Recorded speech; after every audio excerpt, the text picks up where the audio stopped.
Presented from the Aishin Broadcast Studio at Babcock's Media.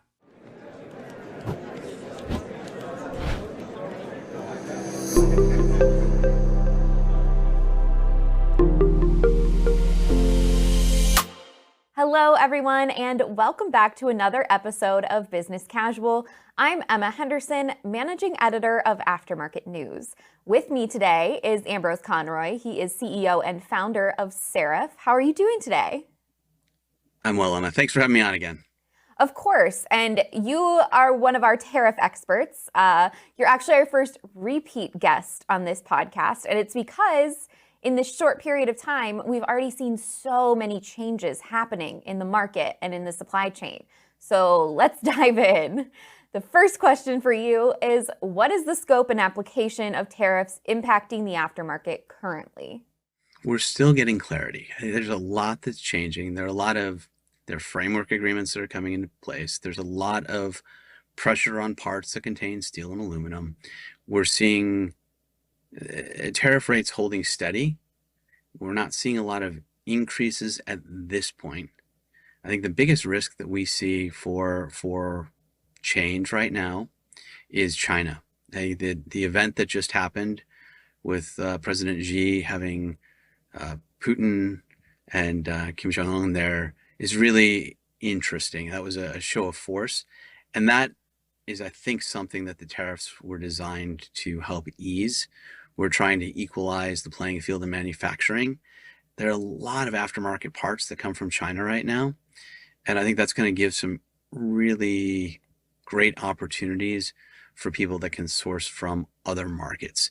China is the one place that I would not want to be sourcing at this point in time, because I think that's where my biggest risk is. Other economies around the world, including India, where we have a decent tariff, and there are some parts, but not many, that come out of there, are better, in my opinion, than China.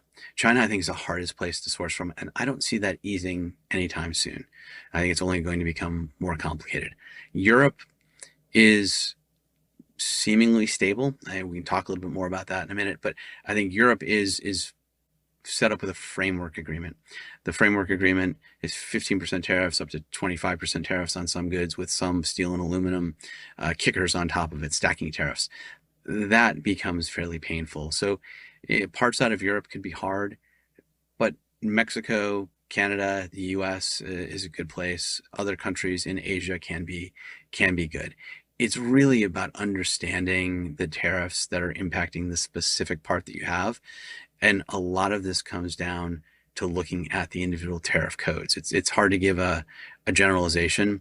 We'd have to take a specific tariff code, pull the thread, and go through it. And I'm assuming that all the aftermarket companies that we're talking to here really are doing that. And if they're not, they need to be doing that every week. You need to be pulling that thread, making sure nothing's changed, and seeing if there are other classifications that your parts fall under. You may have a part that could be used for two different things. If that's the case, make sure that you understand, because how you classify that will give you could give you a much better cost profile. So it's really important to study this and to be checking on it every week or every month. I'm encouraging people to every week go through and make sure that they just update it. Have a spreadsheet and run the numbers. And where you have dual sourcing, get parts from the most tariff effective and cost competitive place. Look at the total landed cost of a part, not just the tariff impact. So you touched on this a little bit, but where are we in the EU long-term negotiations? Will that 15% deal framework include aftermarket parts, or is it too early to tell?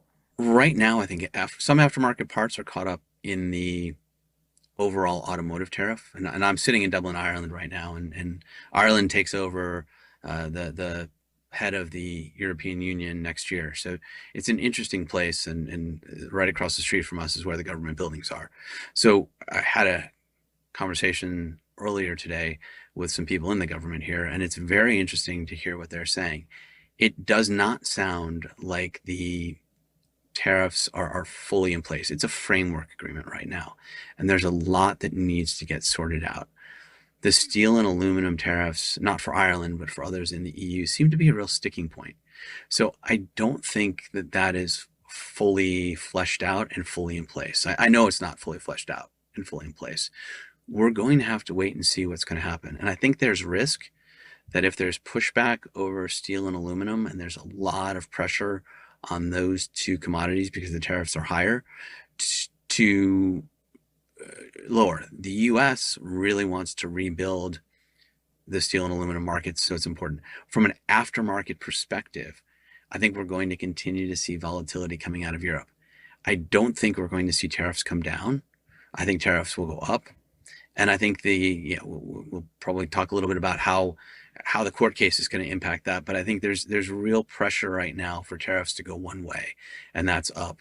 And the money that's being collected at this point in time seems to be filling government coffers. People are happy about that. And Trump is talking about give backs to the American people, writing tariff dividend checks. If every American gets $100 or $250 or whatever it is, tariff dividend check, I think that could help the aftermarket, because people need to fix their cars. They need parts to fix cars. And we're going to see a lot going on. We've also seen concern, there were a lot of reports that came out, O'Reilly, AutoZone, others talking about suppliers. They're trying to push tariff burden back to suppliers right now. So if you're buying and selling parts, you're likely getting more pressure to eat those costs right now. That's not sustainable in the long run.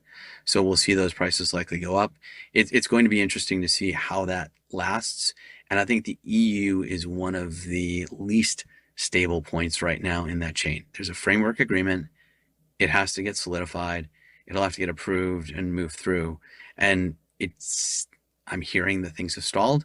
It's not moving as quickly as anyone wants.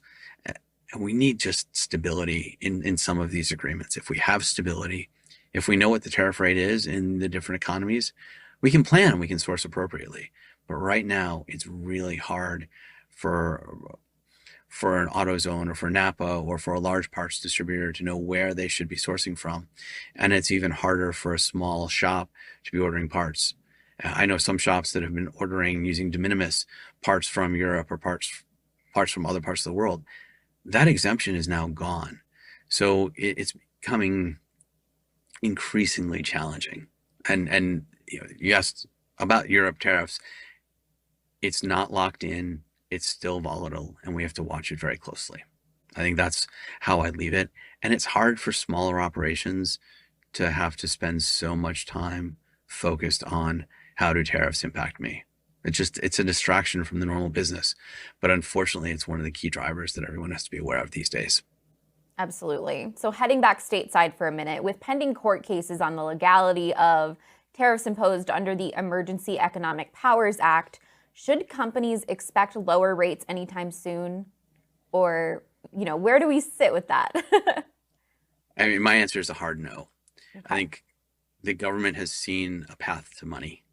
And I don't know any government around the world, much less our government, that doesn't like money. There is a tremendous amount of cash being collected because of these tariffs. If IEEPA is tossed out and if the Supreme Court upholds that, the administration has many other vehicles and avenues and other legislation they can use to start to put these in place. I think Congress is warmed up to the idea of tariffs, and it's no longer a bad thing, especially if Trump can get tariff dividend checks out to the American people. I think that we'll see a tremendous amount of pressure on both congressmen and senators to move forward with legislation that embeds the tariffs into law. And I think if we can embed the tariffs into law, then they won't go away. There's too much money being collected. There's too much of a shift that's already happened. And we've seen trading partners around the world accept these tariffs. Since that's the case, it really makes no sense to back away from them. And while the court may, in the end, rule that this is beyond presidential authority with IEEPA, I think there are other authorities that could be used, and Congress could eventually put these in place. If the Supreme Court hears it, and if the Supreme Court is going to rule against it, I would imagine the administration would move very, very quickly to get Congress to put legislation in place endorsing this or putting it into law, which would then make it impossible for them to go away. So clear no, I don't think these are going away. I believe if anything, the tariff rates will increase. And what we've seen is the people that push back tend to end up worse. On the Europe side, what I've found interesting over here, since this is where I am, and it kind of goes along with this, is they were very upset with the 10% tariff and very happy to accept a 15% tariff. So it's all about timing, it's all about direction, and I think all of our trading partners around the world understand that Trump tariffs, and he's been very clear, and everyone is branding them as Trump tariffs, are here to stay. And that sort of helps to give America an out. It's not an American tariff, it is a Trump tariff. So he'll be the one that owns these tariffs, and they'll carry his name, and it doesn't ruin our image around the world. It doesn't do anything. It's really a way to get some of the value brought back to the United States. So I think they'll be here to stay, and if anything, they'll go up. So you've already answered my question about how you expect this to affect the market in the short run, but I'm curious about the long run, the bigger picture. Obviously, presidents are term limited in the United States. What could we be looking at over the next several years? I think we're going to have to get into politics here, but I think the midterms are going to be very telling. I think we're all looking at the redistricting that's being done in multiple states. There's a lot of moving pieces here. I don't think even if we see a change in administration, once tariffs are there, anyone's going to be able to get rid of them. There's just too much money coming into the government for them to go away. Interest rates are high. We're going to need to see those come down. We need to see more access to capital. But from a tariff perspective, we're going to have to deal with them. So if people haven't put in a program to address them, I would say that they need to be looking at that very actively at this point. The midterms, if they go and we end up with a divided government, because I think if anything, the Republicans would lose the House. I don't think there's a Senate seats up for grab at this point. But if we see that happening, then we'd see things slow. But Congress loves money and they love to spend. So if they can get it in and they don't have to take the blame for it, I think they're going to continue. So I think even with risks that are there, this agenda is moving forward, and it's very hard to move away from it at this point in time. You are currently in Dublin doing business. So what is the conversation like over in Europe about American tariff policy? I think people are coming to terms and understanding it. As I said, the European Union and people here were incredibly upset about the 10% tariff idea that was floated. That was the minimum. And in that level, for some reason, the people got very up in arms, and then some time passed, and they came to see other countries, other regions getting higher tariff rates. When the 15% tariff rate got proposed and the agreement got put together, the framework agreement got put together, people moved on it. Getting the European Union to agree on anything is incredibly hard. The fact that they've agreed on that bodes well. I think Americans in general, though, are still seen very fondly here in Dublin. It's pretty easy being an American. It's why we have an office here. It's our European headquarters. The Irish and Americans have always had a good relationship, and when you go into Europe, some of them are puzzled as to why this is happening. But a lot of them understand that we have lost a lot of our manufacturing base, and we need to do something to bring it back. So while they're disappointed, they still have access to the market. I think the people that it hits harder are the OEMs. The automakers are really struggling because they pay a higher tariff at this point in time. And the likes of BMW, Mercedes, Volkswagen are really seeing pain because it's so much harder to bring cars in. And I think they're going to need to look at things from a different perspective.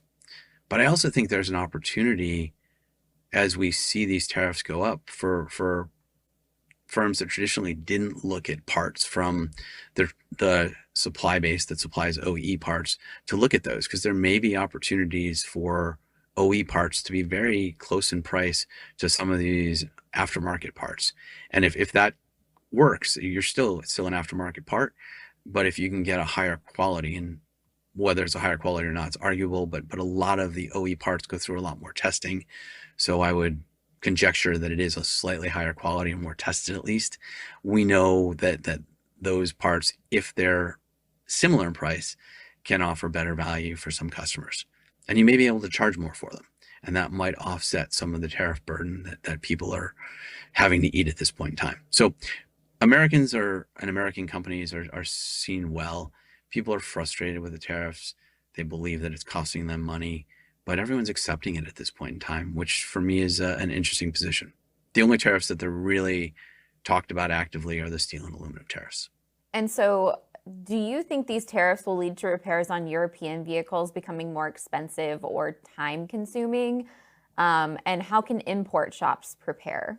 With de minimis changing, a lot of parts at smaller shops were being ordered as needed, and you could ship parts in from China, Asia, Europe in a couple of days. That's not the case anymore. From Europe, DHL, the postal services are holding parts. So where something might have taken a few days to get in the past or a week, you might not be able to get it in at all. So they're having to go scrambling to find parts elsewhere. For Jaguar Land Rover, that's a clear challenge. They had a hard time getting parts anyway.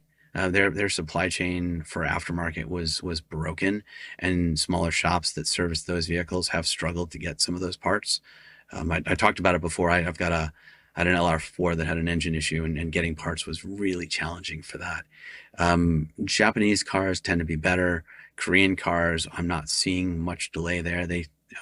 Hyundai and Kia seem to do a great job making sure that there are parts in country, but other cars, less large brands, some of the more boutique brands or unique brands or luxury brands, we're seeing some challenges getting parts in. And I think that's for older cars, especially where you were ordering from Europe, where there weren't a lot of parts in the States, because the distributors that were holding parts seem to be holding less parts because of tariffs. They were taking a chance on the fact that tariffs might have gone away, and we don't believe that's going to happen. So now we're at a point where there just aren't parts in country, and it's taking longer to get them in country.